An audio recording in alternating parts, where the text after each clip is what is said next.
Hello, my name's David, and I have Harah. I don't know if you've ever been to an AA meeting, but I haven't. But I've heard, and also seen in film and movies, that they get up and they announce that they have, like, my name is so-and-so, and I'm an alcoholic. They say, my name is David, and I have a Yetzer Harah. Now, I was just reading a book, and it made the point that that's actually a big chiddush for many of us. Because at least we tend to, even though if you ask us intellectually, like, do you have a Yetzer Harah? Like, we don't like to admit it. We feel guilty that we have a Yetzer Harah. There's a book by Shlomo Hoffman. He didn't write it, but his Talmud wrote it from his discussions, from his group lectures. It's called Secrets of the Soul. And one of the things he says, the most important thing for growth, is to recognize that we have a Yetzer Harah. He said that when he was a very close Talmud of Yitzhak Sher from Slovakia. I think he passed away like 1943. So you can imagine this was a long time ago. We're talking like in the 30s or the early 40s.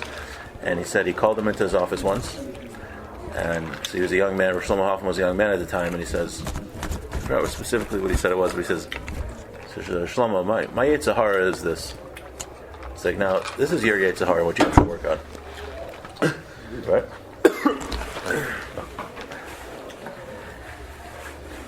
That was Purim. I thought we were about to... You a drink? 1 second.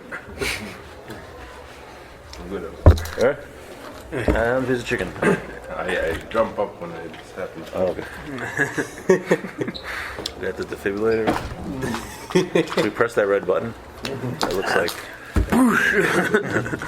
like commandos come down from the ceiling. The Hatzalah guy.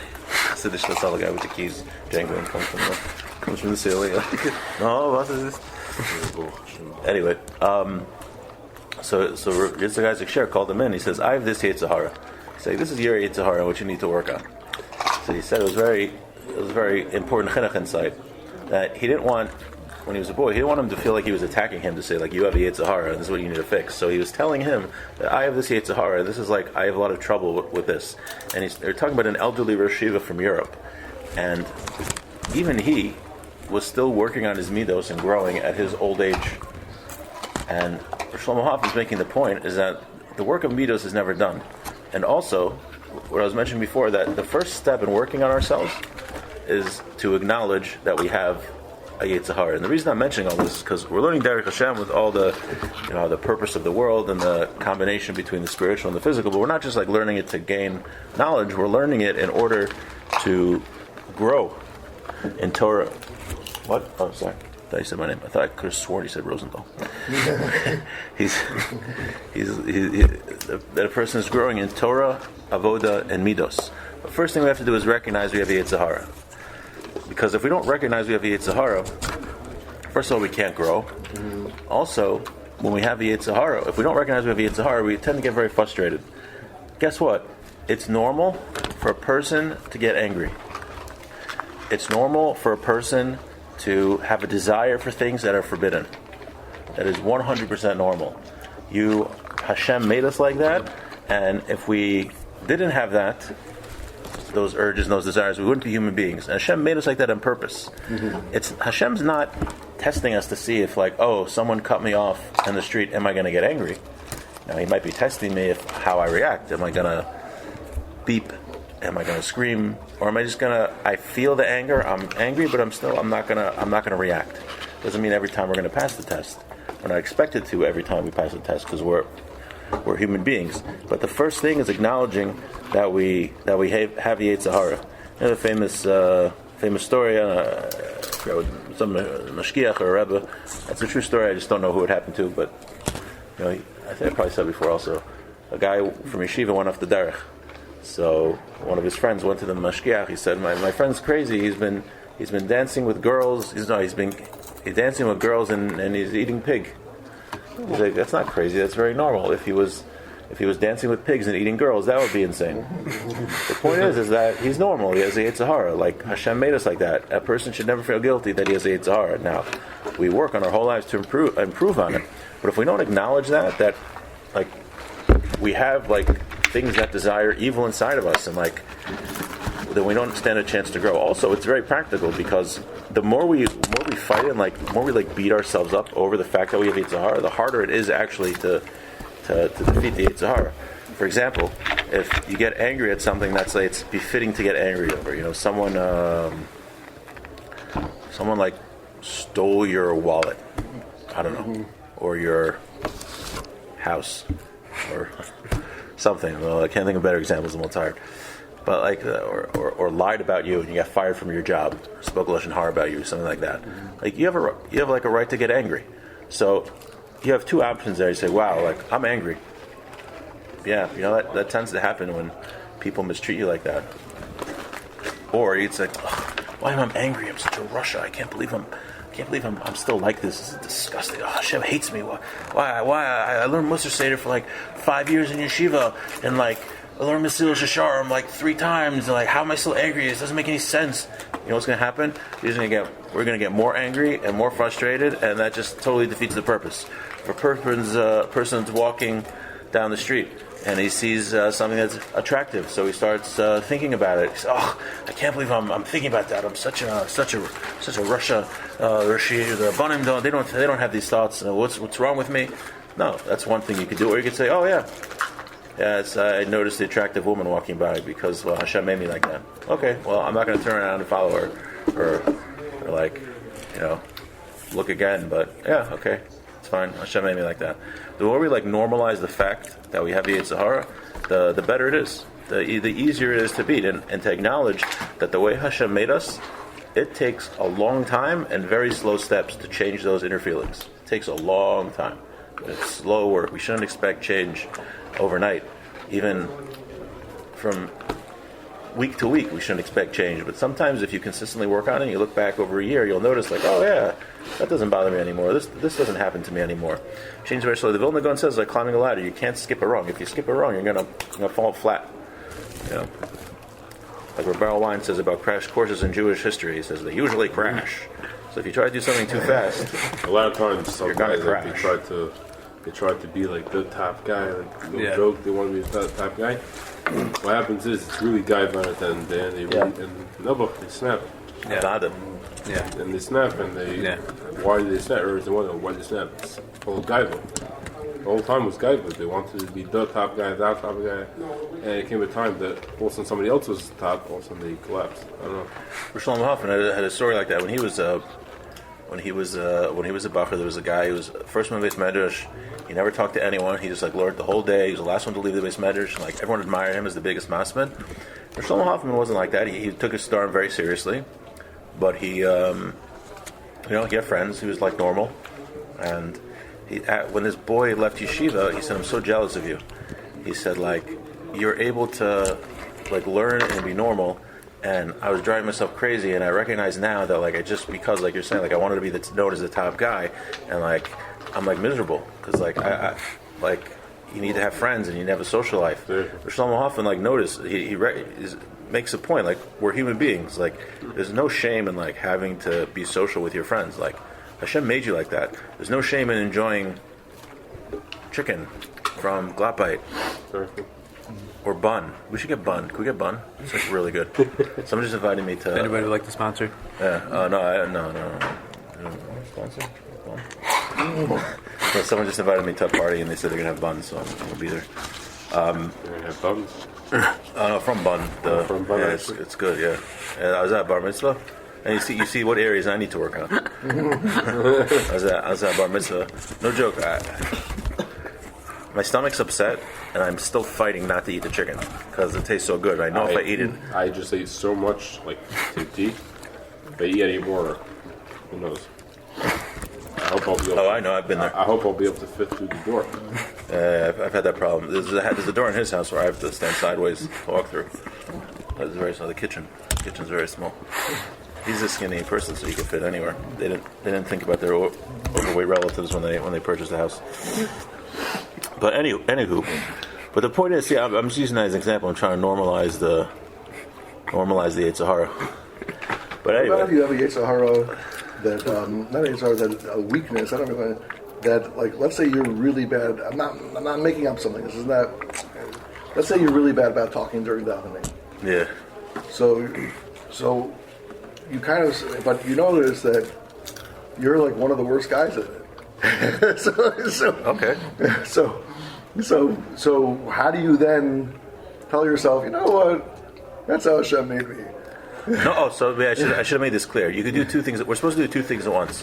We're supposed to say Hashem made me this way, and we're also supposed to work on improving it.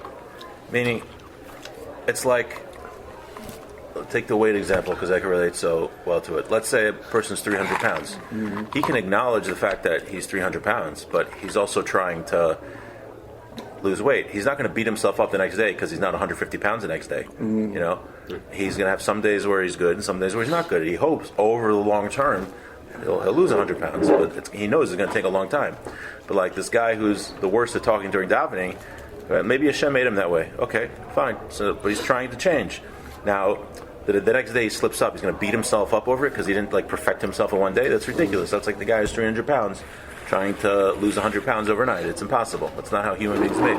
So Hashem made us a certain way, but he also, the whole point of life is, as the Gaon says famously, the whole point of life is he tasked us to change those things, those inborn traits that we were given. Every different person, see, I'm talking Torah and I'm distracted by caramel coated peanut butter pop crunch. Hashem gave each of us different areas we need to work on. And they're also shocked by the end of his life in his 90s was telling him things that he's working on. He's telling who? This Shlomo Hoffman. Saying Rashak in his 90s. The Gedolim, it's the Macha against Gedolim books that we read them. We think these people were always perfect, and they were perfect. They were near angelic, but they worked on themselves, and they were working on themselves to the day they died. And no one's ever perfect. So. But it wasn't just when I say work, like they weren't just like working, like I'm going to try to learn 5 minutes extra at the aftermarv. They were really working on their midos. They were analyzing themselves, and that's what Musar is. Musar is the analyzing the self to find out what is my motivation for doing certain things, and to correct that. How do you correct it? You correct it either by learning Musar, Avodas and Musar, or by acting in a different way. The guy who's very stingy, so one thing he will find out why doesn't he want to give tzedakah? The guy comes up to him during davening, so why doesn't he want to give tzedakah? So it could be many reasons. It could be because who's the chutzpah this guy bothering me? Who does he think he is? I'm trying to daven to Hashem, and this jerk is bothering me. By the way, do you know that Rizal says before you daven, you're supposed to give a kavod on yourself to kind of the mitzvah v'ahavta l'reich kamocha? Yeah. I heard somebody do that once. Out loud? Yeah, out loud. That's weird. Like between Gula and Tefillah? Chabad. What? Chabad. Wow. He knows. Hashem mitzvahs l'kayim mitzvahs v'ahavta l'reich kamocha.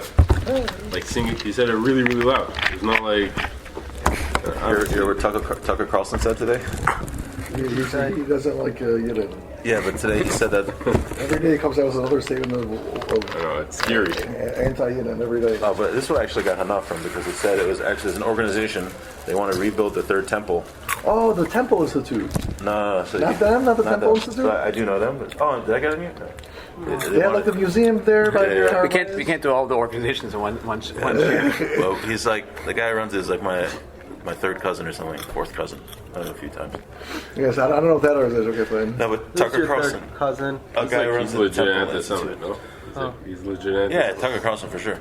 No, but he was Although saying he hit it when he worked for Fox, he hit it. Yeah. That's why he got his lawsuit. It's so funny. He's Republican and he's anti-Semite and he's anti-Semitic. A lot of Republicans are anti-Semites. I thought it's usually the Democrats who are anti-Semitic. No, Democrats Pat Buchanan. What? Pat Buchanan. Backwards minded. James Baker. No? Remember James Baker? I'm not the wrong guy to ask. He knows that stuff. The neo-Nazis are the Republicans. They're on both sides. The anti-Semites are everywhere. That's what's unique about anti-Semitism. It doesn't discriminate. You can be anything and be anti-Semite. Could be a mix. You want to say about Tucker Carlson? Oh yes, no. So Tucker Carlson said there's a group that want to rebuild the temple on the holiest place of Islam, and they go around, trying to raise money for their various causes, and they're called Chabad. And he said that's the reason why Israel and America attacked Iran was because of Chabad. I promise you. He said that today. I couldn't. Chabad? Yeah. I was, and he talked about it's a very old organization. It's 250 years old, and they had a person that many of their believers thought was the Messiah, named Rabbi Schneerson, who lived in Brooklyn. He was darshaning about Chabad and how they started the war in Iran, and it was kind of funny, actually, scary but funny. The problem is that there's people out there that believe it. Yeah. No, there really is. The Rebbe himself probably was questioned, no? I don't know anything. Can't have this on the same record. No, I Officially, he didn't have typhus when he was like very old, and he just like had dementia. I don't know. He had a stroke 2 years before he died. Right, so he didn't have typhus. Every is a big tzaddik. Anyway, so right, after the right. So I was just saying that you have to mekabel after the so. Why do you do that? Because when you daven to Hashem, you want your tefillos. That's what we daven with the minyan, because your tefillos go with all the tefillos of Klal Yisrael, and then they can be accepted. So you're mekabel on yourself after Rech Kamocha. So you think about the guy's coming to you to collect money for tzedakah. So you're upset that he's a chutzpahdik guy bothering you during davening, but you're supposed to be mekabel after Rech Kamocha before he davens. So what's up with that? So that could be one reason why you're angry at the guy collecting, because he's bothering your davening, or maybe two, he bothers you because maybe you don't have bitachon on Hashem that you could give tzedakah. You think if you give any money away, you're not going to have any money, so maybe it's a lack of bitachon. So you could have two people for the same, not doing the same thing, but it could be for different reasons. One guy would have to work on bitachon, the other guy would have to work on a kas, or ben adam l'chavero. But that's what Musar is. Musar is like being honest with yourself, recognizing yourself, knowing yourself, and that's very hard. It's one of the hardest things to do, because by nature we do not want to admit that we have any faults. Like if you ask any of us at Taylor, we'll be like, yeah, we have faults. You ask them, like, yeah, what are they? They'll be like, no, sometimes like I'm a little late. Sometimes I like sneeze and I cough, but I stand up.